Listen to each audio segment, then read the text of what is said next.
અરવલ્લીના મેઘરજ તાલુકામાં વરસાદનું આગમન મોટી મોયડી, મોટી પાંડુલી, ખેરાઈ, પટેલ, ઢુંઢા, રાયણિયામાં વરસાદ, ઈસરી, જીતપુર પંથકમાં ધીમી ધારે વરસાદ, અસહ્ય રાહ જોયા બાદ મેઘરાજા પધાર્યા.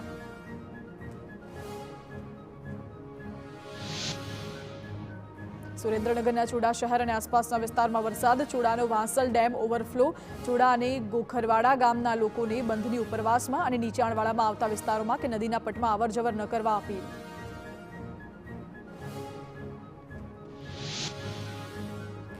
જૂનાગઢ શહેર અને જિલ્લામાં ધોધમાર વરસાદ, મેઘરાજાની સવારી વચ્ચે ગિરનાર પર્વત પર કુદરતી નજારો જોવા મળ્યો.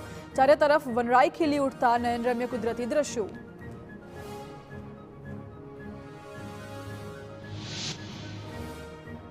જૂનાગઢના દેવળિયા પાર્કમાં ઝરમર વરસાદ વચ્ચે સિંહોની ચહલપહલ જોવા મળી. વરસાદની મજા માણતા હોય તેમ સિંહો મસ્તીભર્યા અંદાજમાં કેમેરામાં થયા કેદ. વરસાદની સાથે જાણે પ્રકૃતિનો નજારો માણતા હોય તેમ સિંહોનો આ અનોખો અંદાજ જોવા મળ્યો.